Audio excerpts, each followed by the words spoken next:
when I came up with the idea for Yugioh, I needed to do research on the history of games.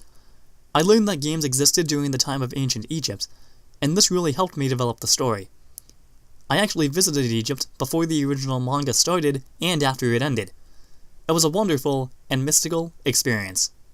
Kazuki Takahashi, 2015, via Weekly Shonen Jump.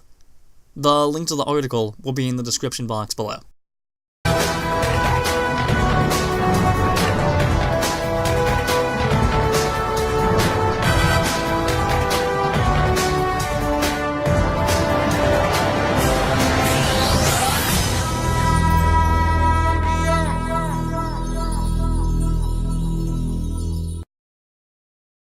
Like the calm before the storm, I consider the ending of the last episode to be rather bittersweet.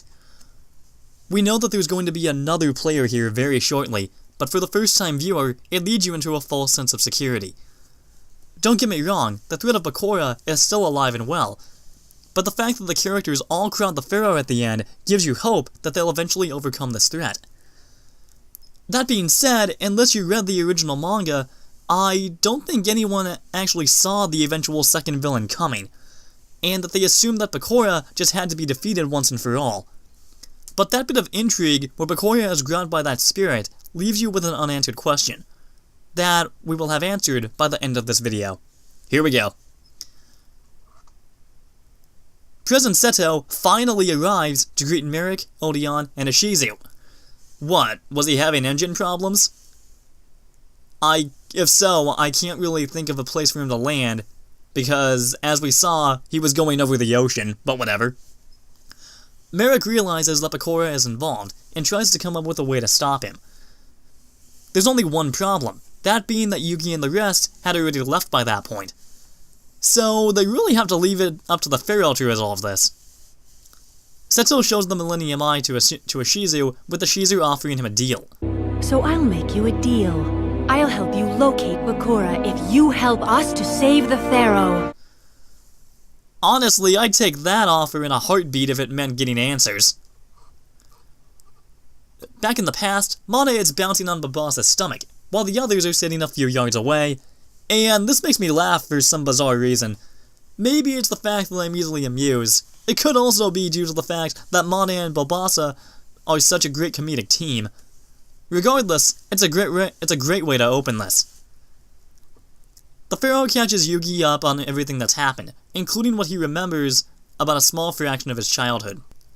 Back at the palace, Priest Seto is looking over Kisara. There was actually something very fascinating that I found out about these two while I was conducting the script. See, when he was originally writing and drawing the Millennium World portion of the manga, Kazuki Takahashi, the creator of Yu-Gi-Oh, had actually fallen ill, and as a result, he was forced to cut Priest Seto's and Kisara's backstories.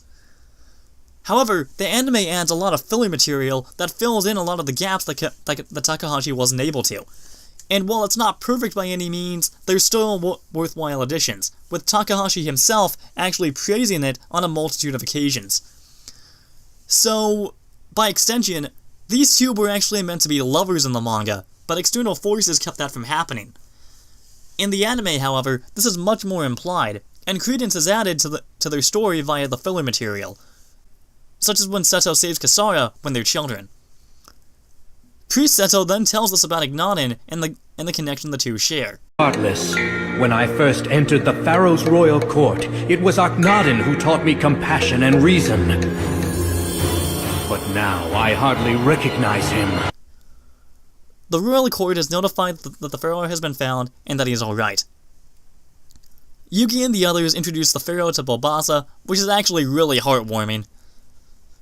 The Pharaoh is then informed that Bakura has a base of operations located in the village of Kol Elna, and he takes off, advising Yugi and the others to stay away.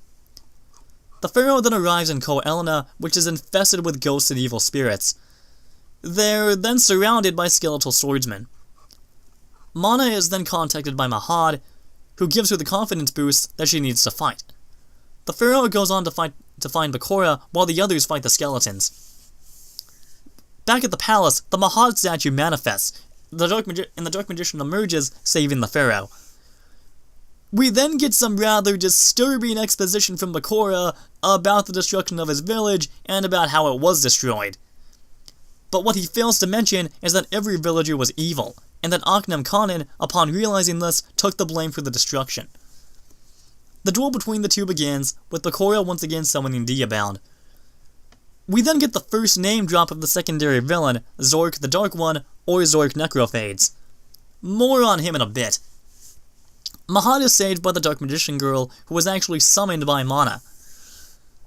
She touches down, with the two magicians uniting against Diabound, but Mahad is blasted back, with Mana exclaiming that their problems have multiplied by 3. How does she know multiplication or any form of mathematics? Multiplication as we know it today only came into relevancy within the late 1500s, over 15 millennia since the pharaoh's reign. But I'm not here to judge their knowledge, only the quality of their actions.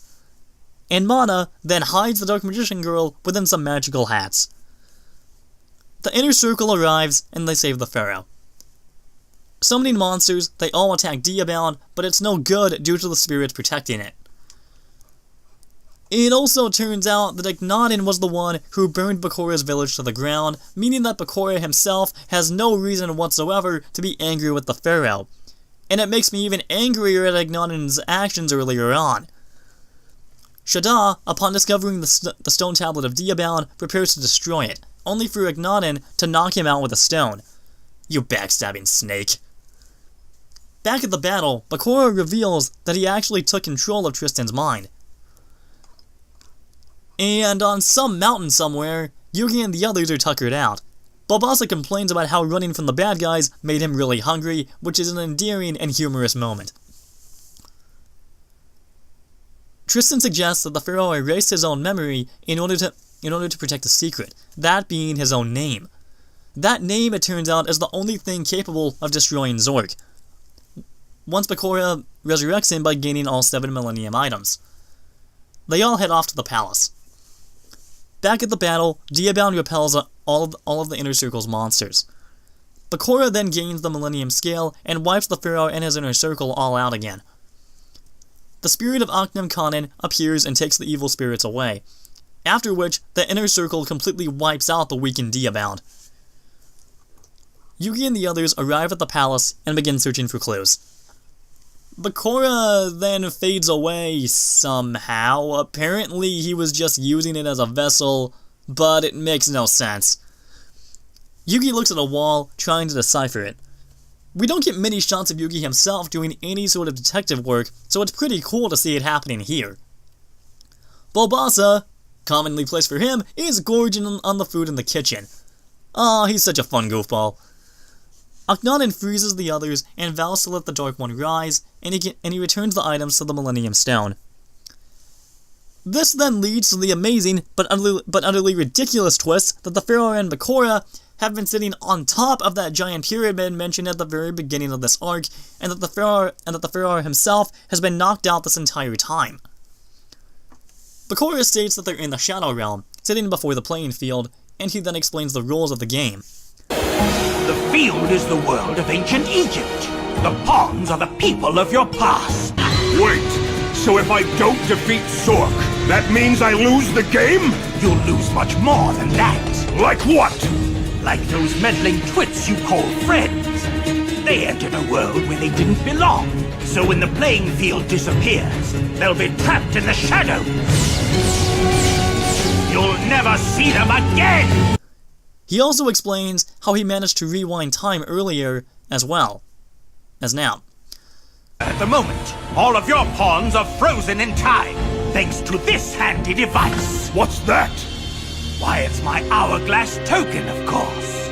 Your hourglass token? Exactly, and as the Game Master, I possess 3 of them. This one freezes time for every character in the game except for mine. That's right, and it's not the first time. Observe. I used this one earlier in the game. Perhaps you recall a little incident during which time went in reverse? Now you know how! So in case you haven't noticed, Bakura has basically just admitted that he's cheating to win, which, in theory, should immediately get him disqualified. But since we're not in a tournament, and since we're in the Shadow Realm, I guess the rules don't really apply here. But yeah, literally everyone is frozen, including Yugi and the others. The only one who isn't is Bobasa, which is amazing. Akhenaten, upon seeing Zork resurrected, wishes that Seto would become king, to which Seto responds with utter disbelief, as this was a closely guarded secret by Akhenaten and completely floors everyone. Akhenaten is then transformed into the Great Shadow Magus. I'm just gonna call him Magus, that's just to simplify things, to be honest. Also, since Tristan is under Bakura's influence, he's able to move around freely and look for clues. We pretty much get blasted with so much backstory, to the point where I'm pretty sure I wouldn't be able to show it all without copyright strikes. So it's better for you to just go and watch the episode for yourself. It's episode 211. Magus then attempts to assassinate the pharaoh, only to be saved by Hassad, the protector of Egypt, who was summoned thanks to a token that the pharaoh played. Hassad banishes the darkness, and it disperses, shattering Bakura's time-freezing hourglass and leaving him completely speechless, which was such an awesome moment to see. We then get, well, you remember how in the last part I said that Ted Lewis completely committed to showing how insane Yami Bakura is? Well, I think that whole trend started in this next scene. The fate of the world rests in our hands! Time is one luxury you don't have, for the countdown to destruction has begun!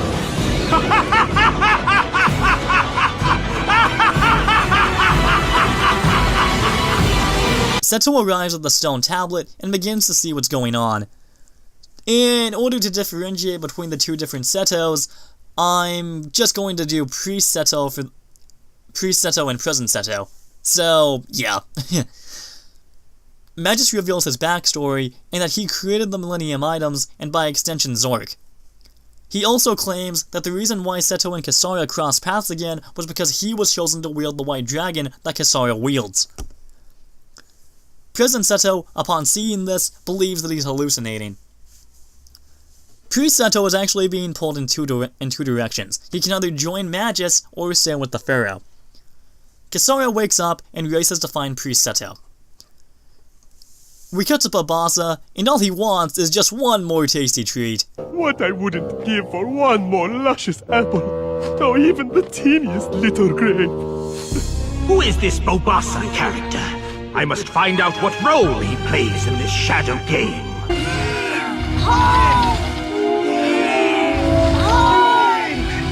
Almost there! I gotta say, this makes finding the Pharaoh's name seem easy! Be still, my beating heart. Grapes! Oh. Thank you. No sweat. It was a piece of cake. There's cake too? Bobasa is just a really funny guy, at least to me. He then reveals his true form, and it is amazing and hilarious. Oh! He's allergic to grapes! Now that I am full, I can grant your wish. Let us find the Pharaoh's name, shall we?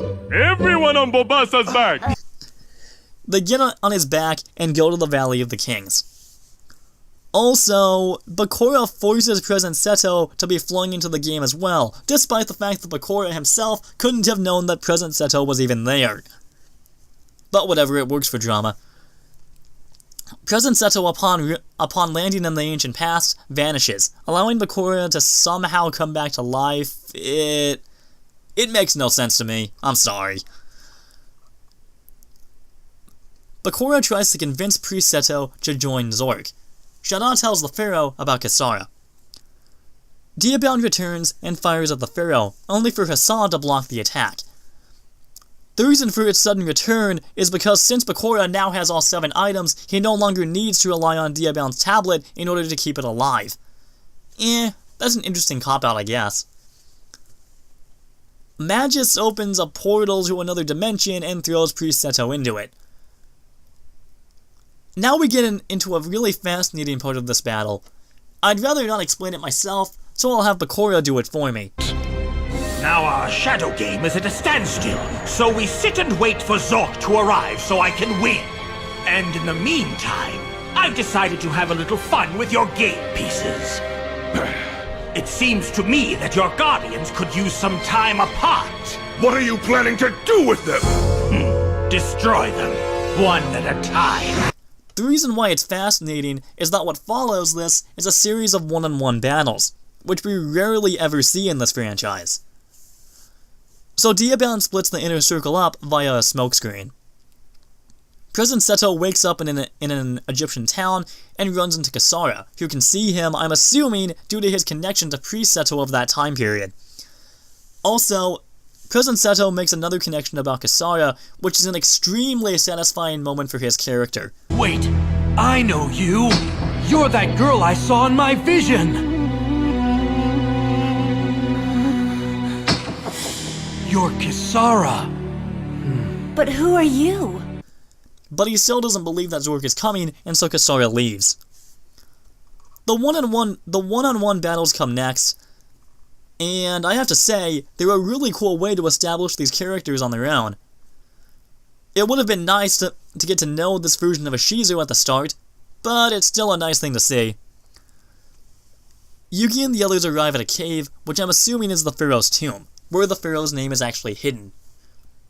Ishizu cradles Kareem, who is gravely injured.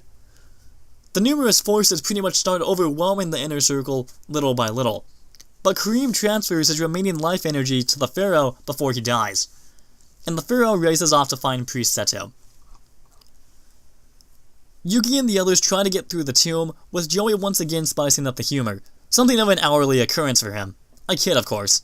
Well, there's only one way to find out. Joey, wait! It's not that easy! Did I mention that this place is loaded with traps to keep out intruders? You could have told me sooner! They have to get through a series of puzzles, which is actually quite poetic, that the Pharaoh, upon erasing his memory, took refuge within a puzzle, and that his tomb would contain puzzles of its own to guard his name. They come up on a wall with more hieroglyphs on it, which none of them can read. Joey finds a secret switch on a pillar, which opens the wall up and revealing a secret passage. Tristan can somehow read the hieroglyphs on the ground, and it states the following: "He who wields the Millennium Puzzle must return the wish he was granted. Only then is he able to pass." We'll get back to this. Priest Seto wakes up on a rooftop, and Magus reveals that Phaorah is on her way. President Seto is also following close behind. Priest Seto disowns Magus, stating that he isn't his father, and that his father died years ago. Or, in the dub, Priest Seto basically states that his father lost his way to the shadows years ago. Priest Seto and Phaorah try to flee, only for Magus to block the path, and they engage in battle. Phaorah summons the Blue Eyes White Dragon, and Magus takes it for himself. He becomes enraged, and fires a shot at Priest Seto to kill him, only for Phaorah to take the hit. Now comes to a rather emotional moment, one which the sub actually handles much better in my opinion. See, the dub cuts out not only the blood from the impact, but also Phaorah's death scene, making it appear as if she's simply knocked out in the dub, rather than the reality of her being dead.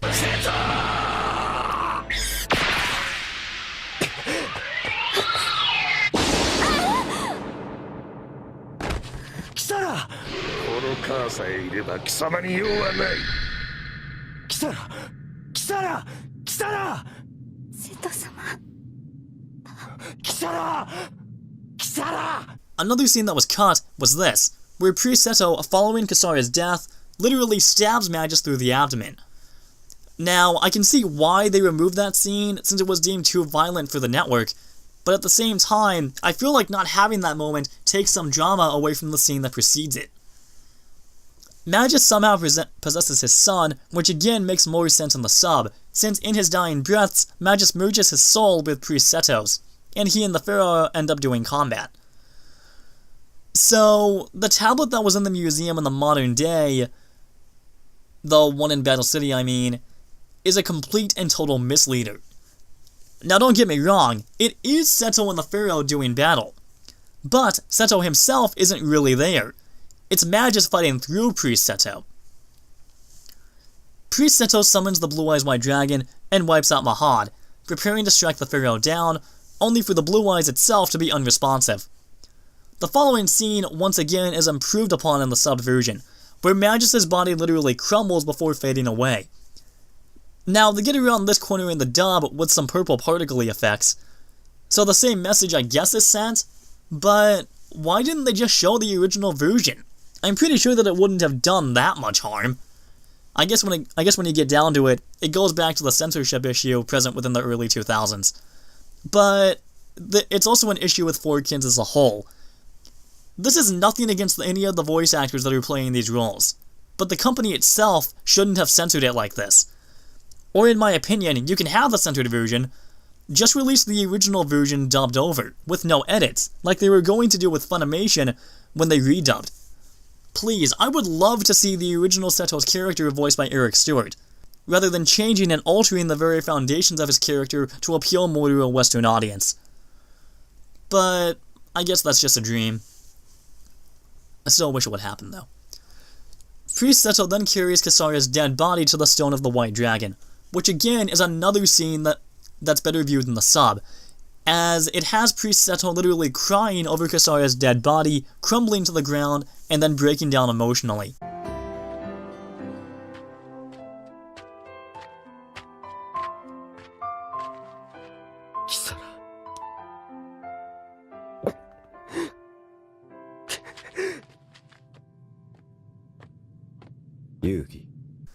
Now, in the dub, they try to focus in on something different, but not having that emotion from Priest Seto takes away some of the impact from Kasaria's death, in my opinion.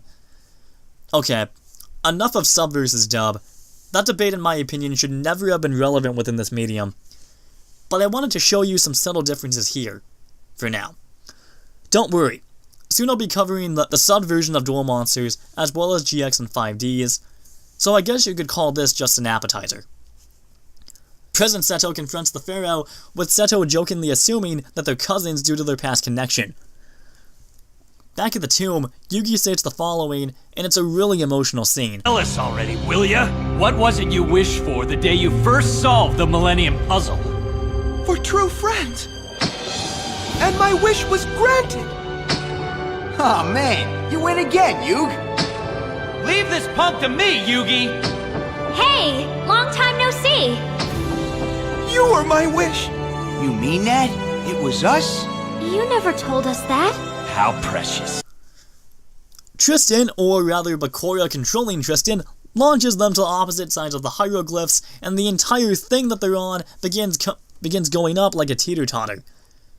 They jump to safety on a ledge and go after Tristan. They then emerge in a room of gold, with Joey once again stating the obvious. It says, bird, rock, lamb chop, bird, bird, and a bigger bird. So what's that mean? Taya suggests memorizing the symbols, and they try to escape, only to be confronted by Bakura. So, great. Now there are 3 Bakuras in a handbasket. Yay.